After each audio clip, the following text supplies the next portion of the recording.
Suara tamparan itu pecah di ruang makan, dan 20 pasang mata membeku menatap saya. Bu Hartini, ibu mertua saya, masih mengangkat tangannya di udara. Matanya berkilat penuh kemenangan. Pipi saya panas. Telinga saya berdengung. 3 tahun saya menelan semuanya di rumah ini. Dan malam ini, di depan seluruh keluarga besar Wijaya. Beliau menampar saya seperti menampar seorang pembantu. Nama saya Anissa Rahmawati. 3 tahun lalu, saya melepas karir saya sebagai desainer interior demi menjadi menantu yang baik. Saya pikir kalau saya cukup sabar, suatu hari beliau akan menerima saya. Tamparan itu menyadarkan saya. Beberapa orang tidak akan pernah berubah sampai kita berani menarik garis. Halo sahabat, selamat datang kembali di kanal ini. Kalau kisah ini menyentuh hati Anda, tinggalkan jejak di kolom komentar. Karena di luar sana banyak perempuan yang menanggung hal serupa. Mari kita mulai. Sore itu rumah keluarga Wijaya ramai oleh sanak saudara. 2 tante, 3 om, lengkap dengan pasangan dan anak mereka. Meja penuh rendang dan opor. Saya sudah di dapur sejak pukul 4 pagi. Menyiapkan semuanya sendiri. Itu rutinitas saya selama 3 tahun. Begini seharusnya seorang menantu keluarga Wijaya, kata Bu Hartini, melengking. Sudah 3 tahun menikah, perut masih kosong. Masak sup saja keasinan. Saya menunduk. Tangan menekan pipi yang terbakar. Belajarlah dari kakak iparmu, lanjut beliau. Menggenggam tangan Mbak Yuni. Lihat betapa tahu dirinya dia. Mbak Yuni menundukkan kepala. Berlagak perempuan paling berbudi. Ibu, jangan memuji saya berlebihan. Tapi sudut bibirnya melengkung. Senyum licik yang tersembunyi buruk. Suami saya, Mas Gali, berdiri di samping saya. Saya merasakan tubuhnya menegang. Ibu, suara saya keluar luar biasa tenang. Apa yang ibu lakukan? Aku memberimu pelajaran hari ini. Di depan seluruh keluarga. Akan kutunjukkan bagaimana seharusnya menantu bersikap. Saya mengangkat wajah ke arah Mas Gali. Di matanya berkecamuk badai. Tepat 3 detik, dia terdiam. Lalu, saat harapan terakhir saya hampir padam, dia melangkah maju. Menempatkan dirinya di antara saya dan ibunya. Sudah selesai, suaranya rendah. Tapi di keheningan itu, jarum jatuh pun akan terdengar. Bu Hartini terkesiap.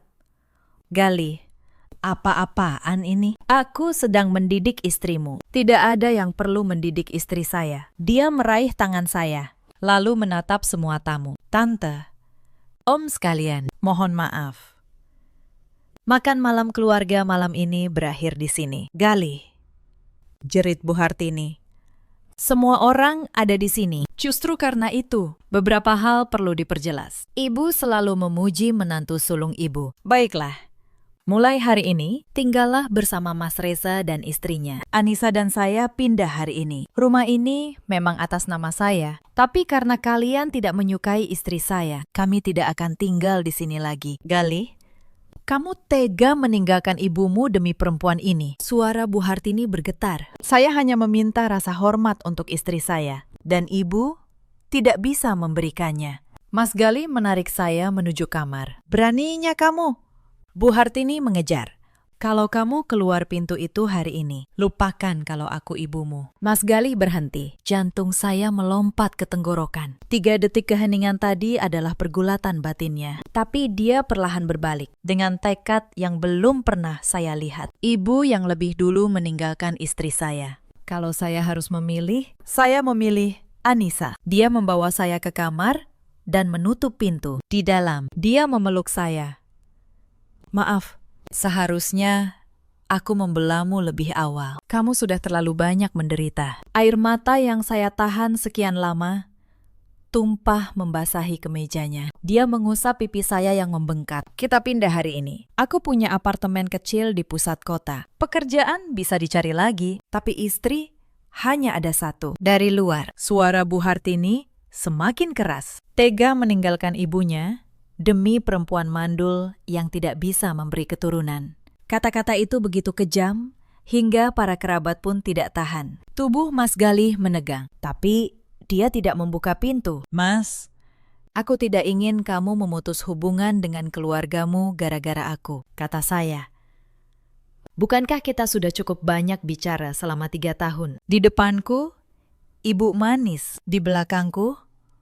Beliau membuat segalanya lebih buruk. Pintu diketuk. Suara Mas Reza. Galih. Buka. Kita semua keluarga. Kenapa harus ribut? Mas Galih membuka pintu. Di ambang berdiri Mas Reza. Di belakangnya Bu Hartini yang pucat dan Mbak Yuni yang kebingungan. Ibu sedang emosi. Yuni bahkan sudah minta maaf, kata Mas Reza. Iya, maaf ya. Ibu sudah tua. Jangan dimasukkan ke hati, kata Yuni enggan. Bu Hartini membuang muka, seolah tidak bersalah. Mas Galih tiba-tiba tertawa dingin. Mas Reza, andai ibu menampar Yuni di depan semua kerabat, apa kamu akan bilang, ibu sudah tua, jangan dimasukkan ke hati? Tidak, karena saat kamu mencintai seseorang, kamu tidak akan membiarkan mereka dipermalukan. Tamparan ini bukan kecelakaan. Ini puncak dari 3 tahun penghinaan. Dia menatap para kerabat. Kalian semua, saksinya. Mulai hari ini, Anissa dan saya hidup terpisah. Saya akan transfer uang belanja tepat waktu. Tapi hanya itu. Beraninya kamu. Bu Hartini mencoba maju.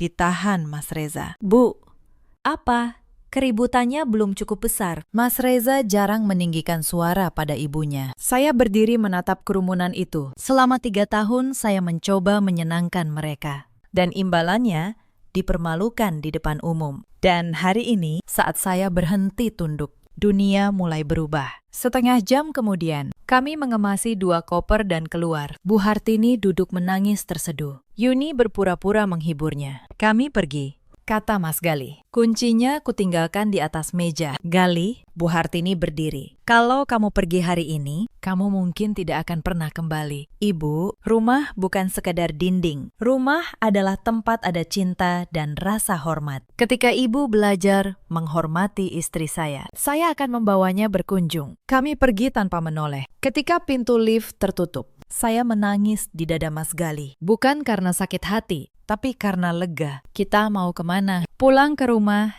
kita sendiri. Rumah yang hanya milik kita berdua. Apartemen itu tidak besar. 2 kamar bergaya minimalis. Terasa dingin tanpa kehangatan. Besok kita buat lebih hangat, kata Mas Galih. Menyalakan lampu. Telepon Mas Galih berdering. Ibu di layar. Dia menolaknya. Besok aku ganti nomor. Kamu juga sebaiknya tidak pakai nomor lama. Aku tahu watak ibuku. Beliau akan pakai segala cara untuk membuat kita kembali. Malam itu, di tempat tidur, saya berbisik. Mas, minggu lalu aku ke dokter. Ada masalah dengan saluran tuba. Kemungkinan hamil alami rendah. Mas Galih berbalik menatap saya. Jadi itu yang dimaksud ibuku dengan mandul. Saya mengangguk. Air mata mengalir tanpa suara. Bodoh. Dia memeluk saya. Anak itu takdir. Aku mencintaimu, bukan kemampuanmu punya anak. Mulai hari ini, kita hidup untuk diri kita sendiri, bukan untuk ekspektasi orang lain. Keesokan paginya, saya bangun dengan suara desis telur di wajan dan pemandangan punggung suami saya yang memakai celemek. Untuk pertama kalinya dalam 3 tahun. Bukan kritik ibu mertua yang membangunkan saya. Saat kami sarapan, bel pintu berbunyi. Mas Galih mengintip. Wajahnya berubah. Mas Reza. Dia masuk dengan sekantong sarapan dan senyum lebar. Ibu mengirim makanan. Beliau bangun pagi-pagi. Khusus membuat sup iga kesukaanmu. Galih, saya tersenyum dingin.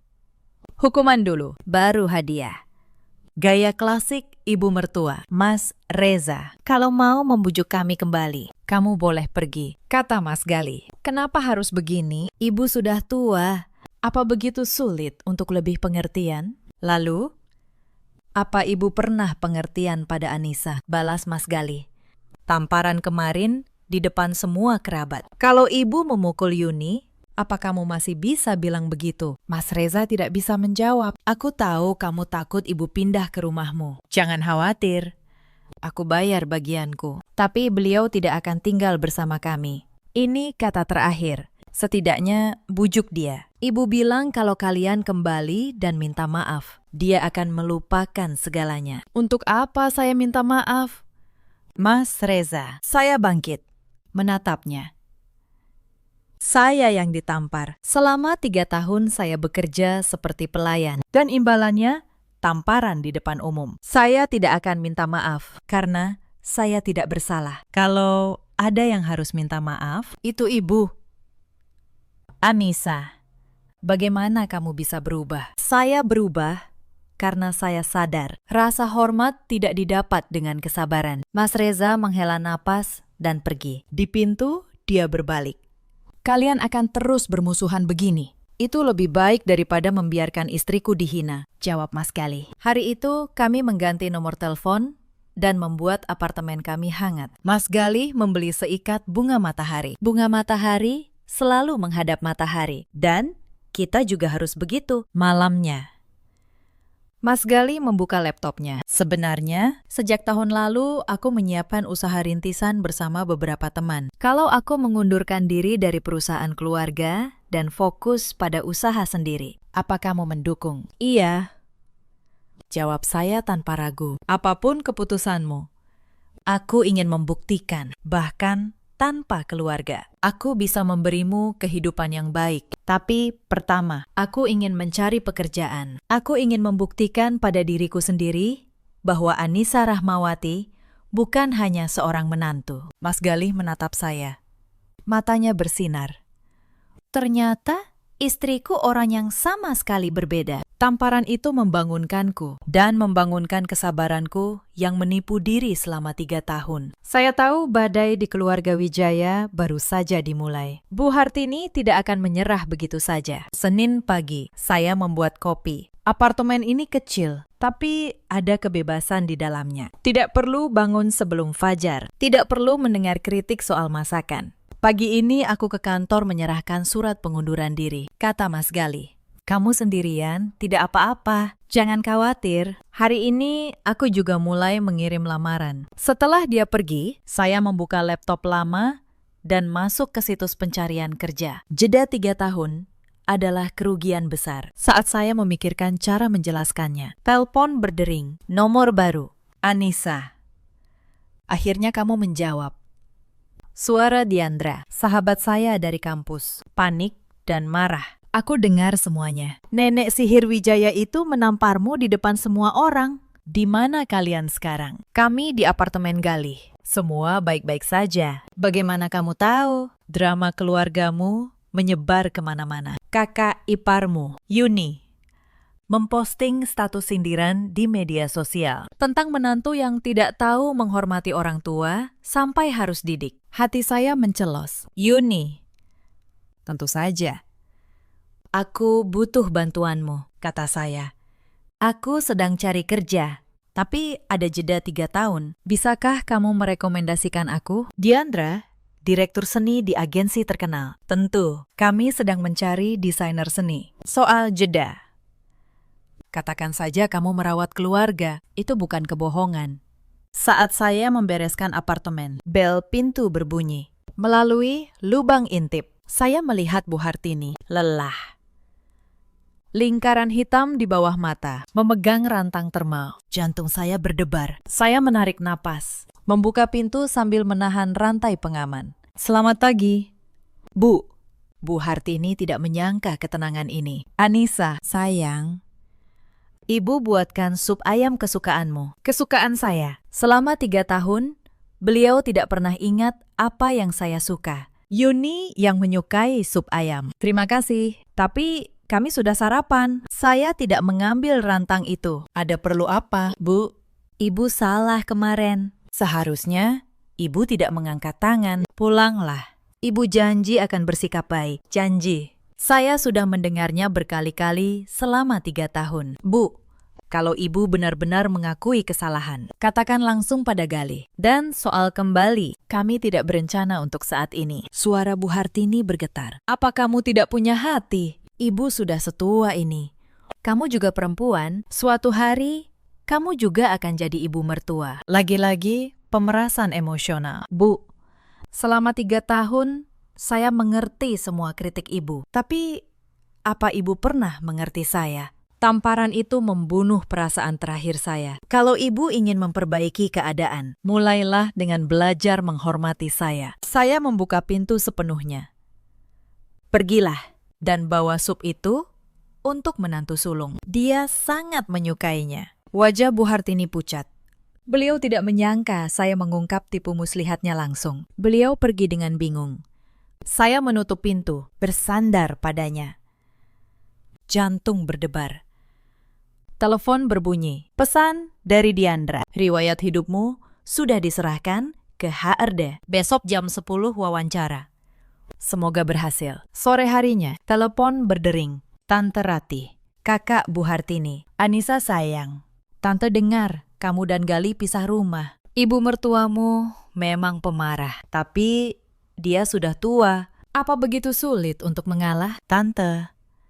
Kalau tante menelpon untuk menceramahi saya, maaf. Saya sibuk, anak kurang ajar. Galih memang membelamu sekarang, tapi laki-laki itu rasa baru akan berlalu dan dia akan ingat ibunya. Lalu kamu kehilangan dia. Kita lihat saja nanti, tante. Dan menyebarkan fitnah itu kejahatan. Kalau tante terus mengatakan saya berperilaku tidak pantas, saya berhak menempuh jalur hukum. Saya menutup telepon dan memblokir nomornya. Panggilan berdatangan dari tante dan om lain. Intinya sama. Saya harus bijaksana, menghormati orang tua. Saya menjawab semuanya dengan sopan tapi tegas. Ternyata saat kamu berhenti peduli pendapat orang lain, kamu jauh lebih bebas. Malamnya, Mas Galih pulang. Kudengar kamu menangkis serangan 1 batalion hari ini. Mas Reza menelpon. Katanya kamu membuat mereka tidak bisa berkata-kata dan ibu mengamuk di rumah. Dia tersenyum. Surat pengunduran diriku diterima dan proyek kami dapat putaran investasi kedua. Layar ponsel saya menyala. Pesan dari Yuni, nomor baru. Anissa, ibu pulang dan banyak menangis. Apa kamu tidak bisa lebih murah hati? Saya membalas, Yuni, karena kamu begitu pengertian. Tunjukkanlah rasa hormat yang pantas pada ibu. Menurut beliau, kamu menantu terbaik. Lalu saya memblokir nomornya. Keesokan paginya, saya berdiri di depan cermin. Kemeja putih, celana hitam. Rambut disanggul. Penampilan profesional yang tidak saya pakai selama 3 tahun. Istriku akan tampil luar biasa hari ini, kata Mas Gali. Pukul 9:30, saya di depan gedung kantor Diandra. 3 orang akan mewawancaraimu, bisik Diandra. Direktur utama Bu Sekar, manajer pemasaran, dan aku. Jadilah dirimu sendiri. Wawancara di ruang rapat yang terang. Bu Sekar.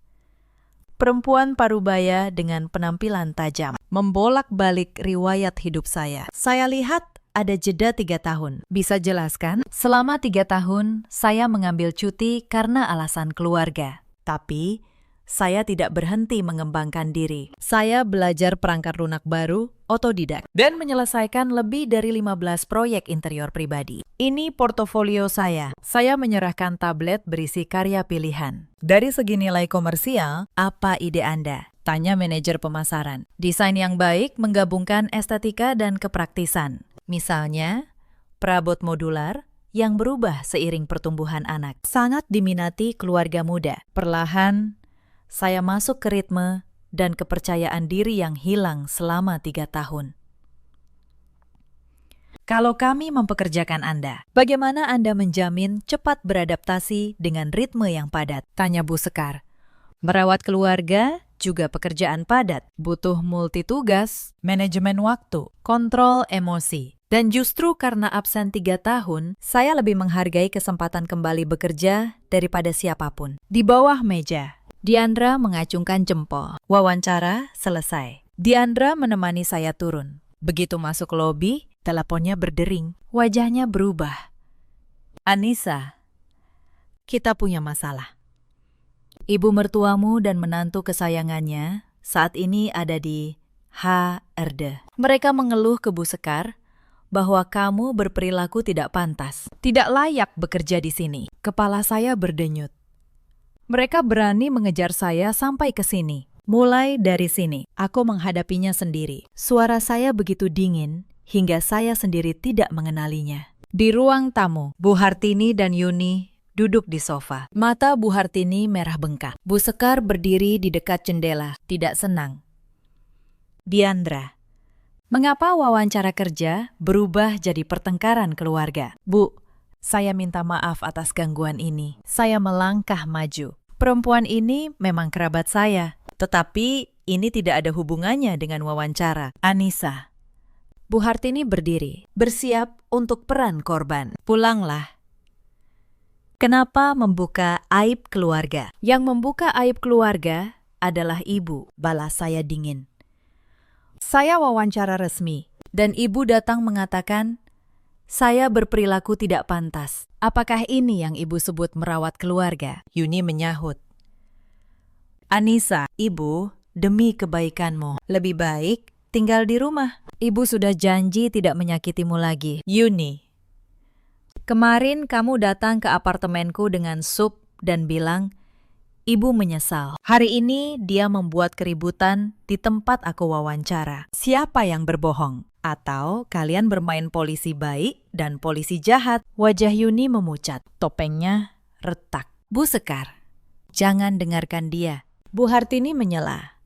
Dia marah karena tidak bisa punya anak dan menghasut putra saya melawan ibunya. Perusahaan mana yang mau perempuan seperti ini? Tidak bisa punya anak. Kata-kata itu seperti pisau. Diandra siap menerkam, tapi saya menahannya dan tertawa. Menurut ibu, nilai perempuan hanya pada kemampuannya melahirkan. Saya berbalik menghadap semua orang, termasuk karyawan yang pura-pura lewat karena sudah sampai di titik ini. Saya ceritakan semuanya. Nama saya Anissa Rahmawati. 3 tahun lalu saya menikah dan meninggalkan pekerjaan demi keluarga. Saya merawat mertua dengan tekun. Tetapi karena belum punya anak, saya terus dihina. Kemarin ibu mertua saya menampar saya di depan semua orang. Suami saya membawa saya keluar. Hari ini saya datang wawancara, berharap memulai dari nol. Tapi ibu mertua dan kakak ipar saya datang mencoba merebut kesempatan ini. Kalau perusahaan Anda berpikir bahwa perempuan yang mencoba keluar dari kekerasan dalam rumah tangga dan ingin hidup mandiri, berperilaku tidak pantas, maka saya tidak punya apa-apa lagi untuk dikatakan. Ruangan sunyi. Tatapan Bu Sekar berubah dari terkejut menjadi pengertian. Anissa Rahmawati, selama kehidupan pribadi Anda tidak mempengaruhi pekerjaan. Itu bukan urusan perusahaan. Beliau memandang Bu Hartini dan Yuni. Nyonya, ini kantor. Saya minta Anda segera pergi.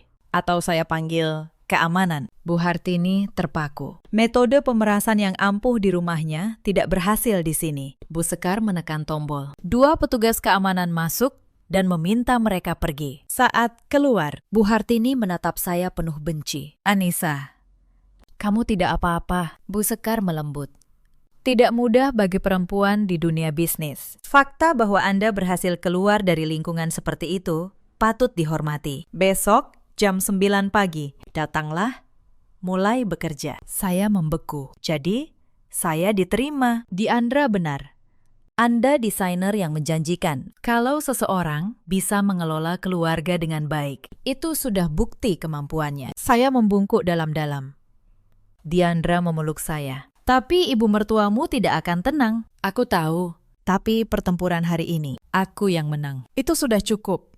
Hari pertama kerja. Proyek pertama saya, renovasi pusat komunitas di gedung pabrik tua. Lina, lulusan baru yang pemalu, tapi berbakat. Mengusulkan, menonjolkan balok baja jadi gaya industri. Lalu melembutkannya dengan warna cerah untuk anak dan lansia. Idenya, menyelamatkan desain. Kami menjadi tim yang baik. Saat makan siang, telepon bergetar. Om Bambang, adik Bu Hartini, dengan suara penuh kesombongan. Kudengar kamu sudah dapat kerja. Kamu bisa mengunjungi ibu mertuamu. Minta maaf. Dan masalah selesai. Kalau keberuntungan yang diberikan keluarga Wijaya adalah tamparan di depan umum dan upaya merebut pekerjaan saya, maka saya menolak keberuntungan itu. Anissa Rahmawati, kamu pikir kamu siapa? Saya menutup telepon dan memblokirnya. Belum sempat saya menarik napas. Telepon berbunyi lagi. Kali ini, Tante Rati, kakak ipar Bu Hartini, dengan nada yang dibuat selembut mungkin. Nisa sayang, Tante tahu kamu sakit hati. Tapi orang tua kan kadang keras karena sayang. Coba kamu yang mengalah. Datang sungkem. Nanti semua beres. Perempuan yang baik itu yang bisa menelan ego demi keutuhan keluarga. Tante, jawab saya. Selama 3 tahun, saya menelan ego saya sampai habis. Yang saya dapat bukan keutuhan keluarga, melainkan tamparan di depan 20 orang. Kalau menelan ego adalah syarat menjadi perempuan baik, mungkin saya memang bukan perempuan baik versi keluarga ini. Tante Ratih terdiam. Lalu nadanya berubah tajam, dasar keras kepala. Pantas saja Bu Hartini kesal. Saya memblokirnya juga. Lalu om yang lain, lalu sepupu Mas Galih. Satu persatu menelpon dan mengirim pesan. Semuanya dengan lagu yang sama. Mengalahlah. Sungkemlah. Jangan mempermalukan keluarga. Tidak ada satupun yang bertanya bagaimana keadaan pipi saya setelah ditampar. Saya memblokir mereka semua, satu demi satu. Sampai daftar kontak saya terasa jauh lebih ringan. Yang paling menyakitkan justru datang dari media sosial. Mbak Yuni memperbarui statusnya hampir setiap hari. Tidak pernah menyebut nama saya. Tapi semua orang tahu siapa yang dimaksud. Ada menantu yang merasa dapat pekerjaan, lalu lupa diri. Kasihan ibu mertua yang dihianati menantu sendiri. Zaman sekarang, kesabaran orang tua dibalas tuntutan. Komentar-komentar dari kerabat berdatangan di bawahnya, menghakimi saya tanpa pernah mendengar sisi cerita saya. Selama beberapa malam, saya membaca semua itu dengan dada sesak. Lalu, saya berhenti. Saya menutup aplikasi itu, menonaktifkan notifikasi, dan berkata pada diri saya sendiri, opini orang yang tidak pernah ada di dapur pukul 4 pagi bersama saya tidak berhak menentukan harga diri saya. Malamnya, saya menceritakan semuanya pada Mas Galih. Aku punya ide, katanya. Akhir pekan ini, kita kumpulkan semua kerabat untuk makan malam. Bukan untuk minta maaf, tapi untuk memperjelas semuanya. Kita tetapkan batas. Yang melewati batas akan menanggung konsekuensinya. Jantung saya berdebar. Kamu yakin? Yakin. Kita perjelas sekali untuk selamanya. Sabtu malam, saya berdiri di depan cermin. Gaun hitam sederhana, anting mutiara kecil di telinga, gugup.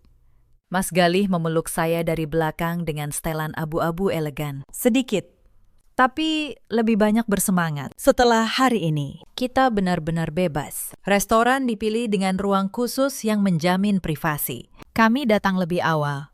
Ibu di kursi utama, Mas Reza dan Yuni di kiri, kita di kanan. Kata Mas Galih.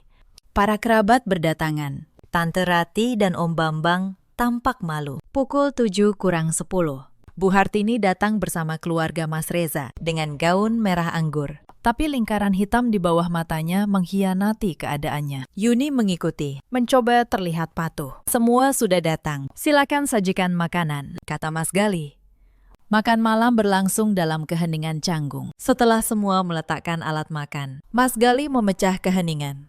Memegang tangan saya. Aku mengumpulkan semua orang untuk mengumumkan beberapa hal secara resmi. Pertama, Anissa dan aku pindah ke apartemen kami sendiri. Ibu bisa tinggal di rumah lama atau menyewakannya. Kedua, kewajiban kami merawat ibu tetap ada dalam bentuk uang belanja bulanan 5 juta rupiah, ditambah hadiah hari raya. Dengan syarat, ibu menghormati Anissa dan tidak ikut campur. Ketiga, kapan kami punya anak dan bagaimana caranya adalah urusan pribadi kami. Tatapannya menajam ke Bu Hartini. Dan keempat, kalau ada yang pergi ke tempat kerja Anissa lagi atau memfitnahnya, saya akan menempuh jalur hukum, termasuk melapor ke polisi. Keheningan total menyelimuti ruangan. Air mata mengalir di pipi Bu Hartini. Galih, jadi kamu bertekad meninggalkan ibumu demi perempuan ini. Saya hanya meminta rasa hormat untuk istri saya. Kalau ibu tidak bisa memberikannya, kita terpaksa menjaga jarak. Aku membesarkanmu 30 tahun untuk mendengar kamu bicara soal jarak. Ibu membesarkan saya 30 tahun. Dan saya bersyukur. Itulah sebabnya saya memenuhi kewajiban saya, tapi Anissa tidak berutang apapun pada ibu. Dia menikah untuk menjadi istri saya. Bukan pelayan ibu, pelayan. Dia makan di rumah kita, tinggal di rumah kita. dan 3 tahun tidak memberi satu pun keturunan. Cukup. Mas Galih berdiri. Saya memegang tangannya untuk menenangkan, lalu berbalik ke Bu Hartini. Suara saya jelas. Ibu, selama 3 tahun saya makan di rumah ibu.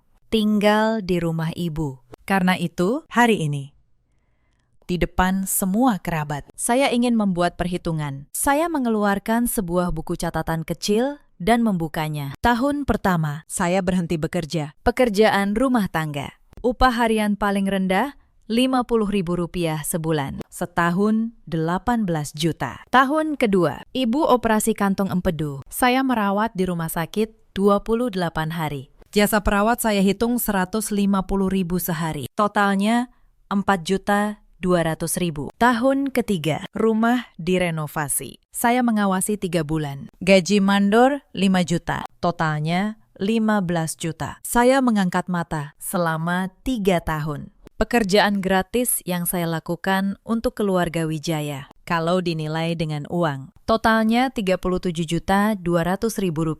Kalau ibu merasa berutang pada saya, ibu bisa mengembalikannya sekarang. Semua membeku, termasuk Mas Galih. Dia tidak tahu saya membuat catatan ini. Kamu membuat perhitungan denganku. Wajah Bu Hartini menghijau.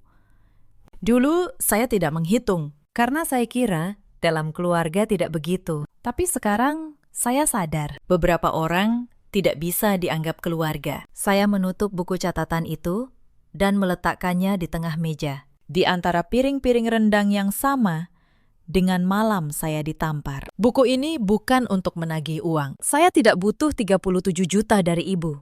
Buku ini hanya bukti bahwa selama 3 tahun, saya bukan benalu yang menumpang hidup, seperti yang selalu ibu katakan pada para tetangga. Saya bekerja, saya berkontribusi, dan saya tidak pernah dibayar dengan apapun selain hinaan. Beraninya kamu bicara begitu pada ibu. Mas Reza memukul meja. Mas Reza.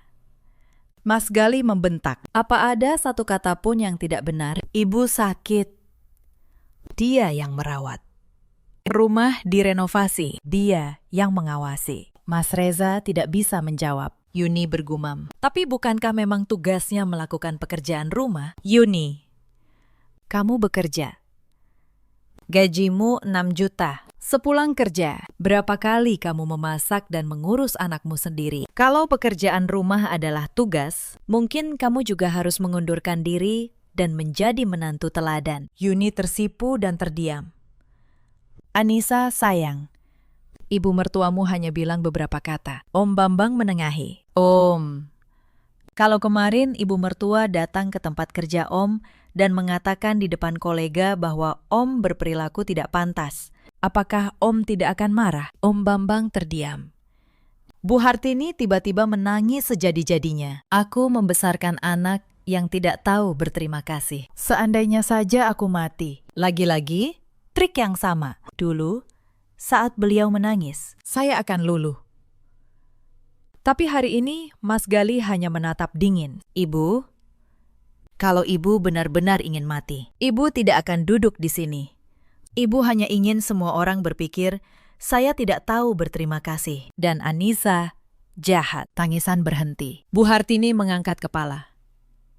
Matanya penuh kebencian. Kartu terakhirnya pun tidak berhasil. Kami sudah katakan semuanya. Mas Galih mengangkat gelas. Mulai hari ini, kita menjalani hidup masing-masing. Ini gelas terakhir. Makan malam selesai. Kami berjalan ke pintu keluar. Di pintu, saya berbalik. Bu Hartini duduk tak berdaya dengan tatapan kosong. Yuni berpura-pura menghiburnya. Tatapan itu seperti perpisahan dengan Anissa yang sabar, dengan pernikahan yang menghinakan. Menyesal? Tanya Mas Galih di luar. Tidak.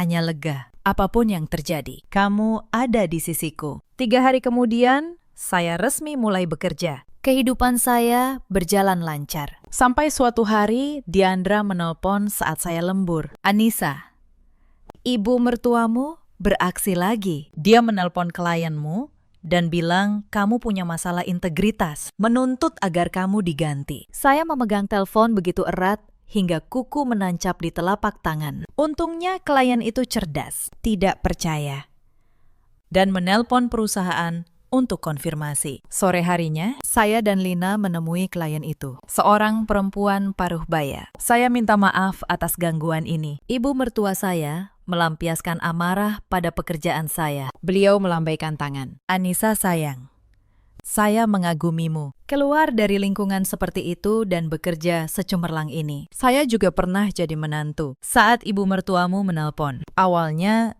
saya marah, tapi lalu saya berpikir, kalau dia benar, kenapa menelpon diam-diam? Tapi kamu harus menyelesaikan ini. Kamu desainer, reputasi adalah segalanya. Keesokan harinya, saya ke firma hukum dan bertemu Pak Bagus. Bu Anissa, kasus Anda jelas. Penyerangan di hadapan saksi adalah penganiayaan ringan. Fitnah di tempat kerja adalah kejahatan kehormatan. Bisa dituntut permintaan maaf di depan umum dan ganti rugi. Saya ingin menuntut, bukan soal uang. Saya ingin dia mengerti, ada harga yang harus dibayar. Baik. Tapi Anda harus mengumpulkan bukti, kesaksian saksi, laporan medis tentang memar, dan bukti dia menelpon tempat kerja Anda. Saksi banyak. Laporan medis ada. Foto pipi saya ada. Kolega bisa bersaksi soal telepon ke kantor. Cukup. Pertama kita kirim surat somasi. Kalau dia menolak, kita maju ke pengadilan. Saya menceritakan semuanya pada Mas Galih. Kalau kamu menuntut, tidak akan ada jalan kembali, katanya.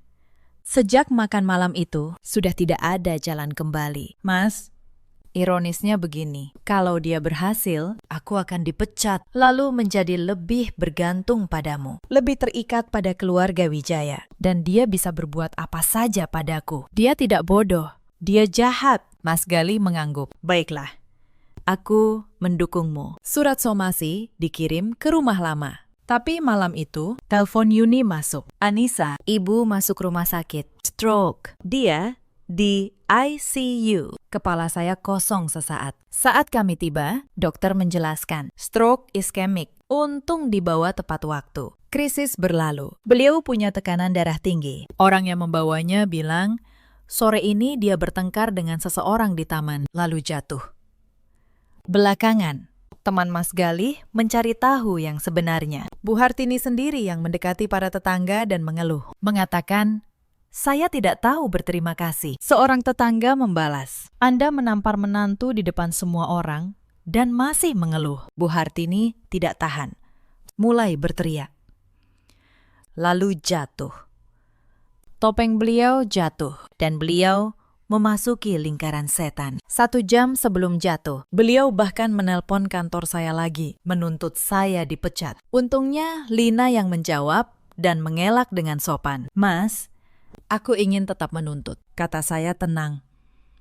Dulu aku menahannya demi kamu, tapi sekarang dia ingin menghancurkan karirku. Kalau aku berkompromi sekarang, karena takut dia sakit, dia akan selalu pakai trik ini. Memanipulasi dengan kesehatan dan hidupnya sendiri. Mas Galih menghela napas panjang. Dia tahu saya benar. Lakukan yang menurutmu benar. Aku di sisimu, apapun keputusanmu. Keesokan paginya, saya menemui Pak Bagus di kantornya. Saya menyerahkan rekaman, tangkapan layar pesan, dan satu benda yang membuat beliau terdiam. Sebuah buku catatan kecil bersampul coklat selama 3 tahun, setiap hari. Saya mencatat semua pekerjaan rumah tangga yang saya lakukan tanpa dibayar. Memasak untuk 20 orang setiap akhir pekan. Merawat Bu Hartini saat sakit. Membersihkan, mencuci, melayani.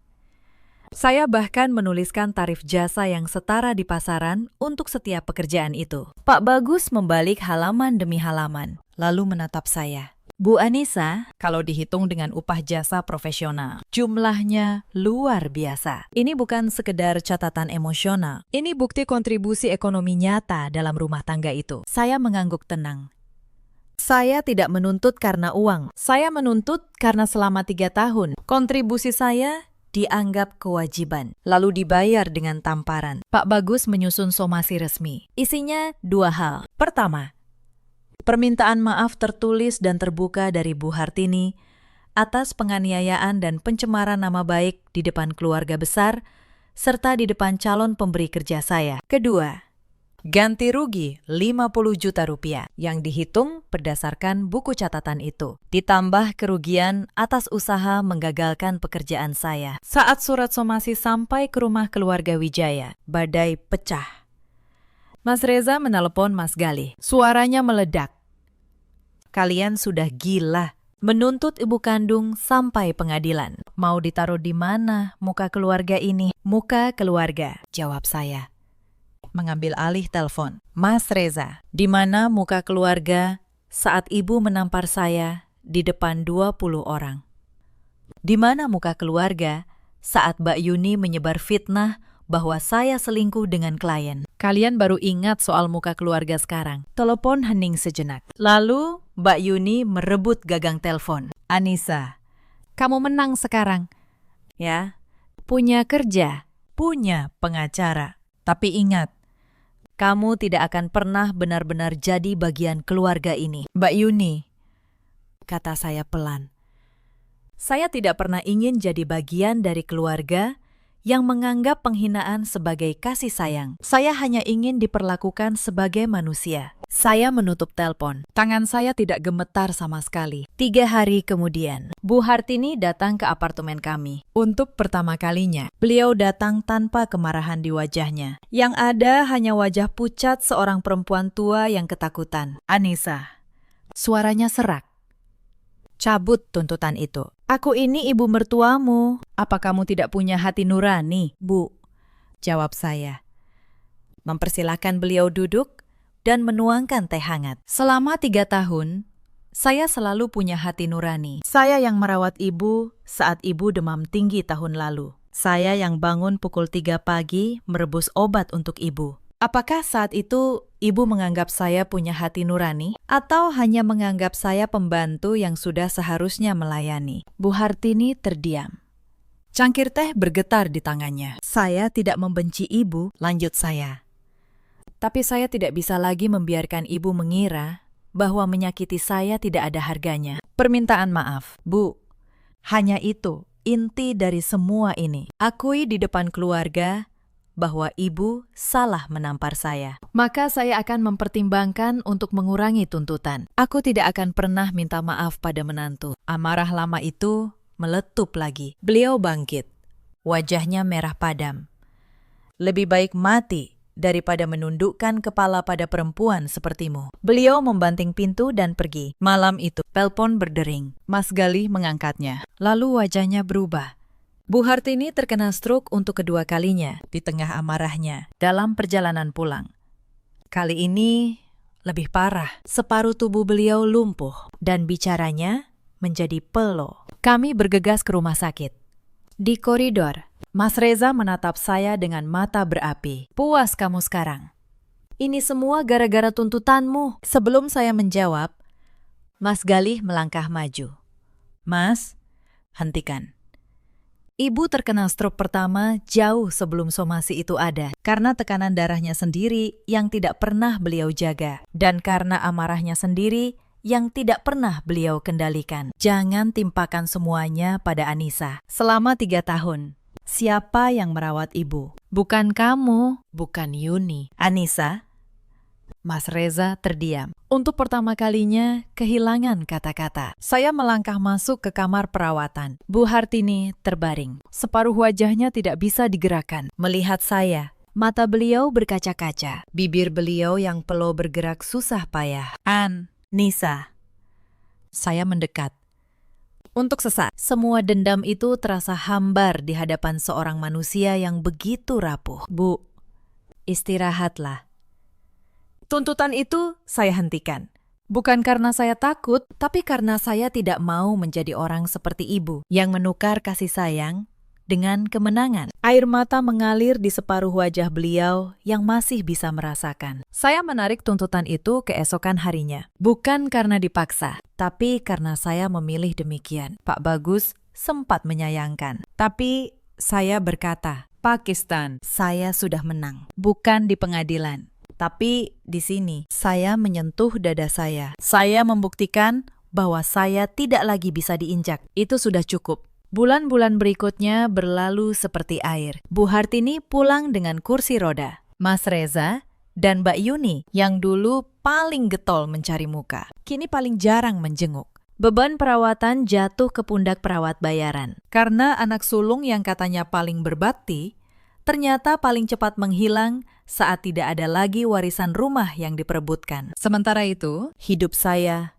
mekar. Proyek interior pertama saya di agensi Bu Sekar berhasil besar. Klien itu merekomendasikan saya ke kenalannya. Lalu, kekenalan berikutnya. Dalam 8 bulan, saya punya cukup tabungan dan reputasi untuk melangkah sendiri. Saya membuka studio kecil saya sendiri. Saya menamainya Ruang Anissa. Diandra, sahabat saya sejak kuliah, bergabung sebagai art director. Lina, junior yang dulu membela saya di telepon, ikut pindah menjadi staf pertama saya. Studio itu kecil, hanya 3 ruangan di lantai 2 sebuah ruko. Tapi setiap sudutnya adalah milik saya. Untuk pertama kalinya dalam bertahun-tahun, saya bangun pagi bukan untuk melayani orang yang membenci saya, melainkan untuk membangun sesuatu yang saya cintai. Setahun setelah studio berdiri, desain saya untuk sebuah kafe butik memenangkan penghargaan desain interior tingkat kota. Malam penganugerahan itu, saya berdiri di atas panggung, menerima piala. Dengan Mas Gali bertepuk tangan paling keras di barisan depan. Saat menyampaikan pidato singkat, saya berkata, "Penghargaan ini saya persembahkan untuk setiap perempuan yang pernah disuruh memilih antara dirinya sendiri dan keluarganya. Kalian tidak perlu memilih. Kalian boleh memiliki keduanya. Asalkan kalian tidak pernah menukar harga diri dengan apapun." Kabar kemenangan saya sampai ke keluarga Wijaya. Saya dengar dari Mas Gali bahwa Bu Hartini di kursi rodanya menyimpan clipping berita tentang saya. Entah karena bangga, entah karena penyesalan. Mungkin keduanya. Malam tahun baru tiba. Tepat 1 tahun sejak studio saya berdiri. Dan hampir 2 tahun sejak tamparan itu. Keluarga besar berkumpul lagi. Kali ini di rumah Mas Reza. Dan puting pertama kalinya, saya datang bukan sebagai menantu yang melayani di dapur, melainkan sebagai tamu yang dihormati. Bu Hartini duduk di kursi rodanya di sudut ruangan. Saat saya mendekat untuk memberi salam, beliau meraih tangan saya dengan tangan kirinya yang masih berfungsi. Bibir beliau bergerak susah payah. Kata-katanya pelo, namun jelas. "Maaf, kan? Ibu? Nisa, Ibu? Salah." Ruangan hening. 2 kata yang selama 3 tahun saya kira tidak akan pernah saya dengar. Saya berlutut di samping kursi roda beliau, menggenggam tangan beliau. "Sudah, Bu, sudah selesai." Bukan karena saya melupakan semuanya, tapi karena saya tidak mau lagi membawa beban itu. Memaafkan. Saya akhirnya mengerti, bukan hadiah untuk orang yang menyakiti kita. Memaafkan adalah cara kita meletakkan beban agar bisa berjalan lebih ringan. Tengah malam, Mas Gali mengajak saya ke balkon. Di kejauhan, cahaya meledak-ledak. 1 tahun telah berlalu. "Mas, terasa seperti seumur hidup." Saya bersandar di bahunya. Tahun ini, aku berubah dari menantu tertindas menjadi pemilik studio. Kadang kupikir, kalau bukan karena tamparan itu, aku mungkin masih hidup seperti zombie di rumah. Kalau begitu, kita harus berterima kasih pada tamparan itu. Tidak. Saya menggeleng.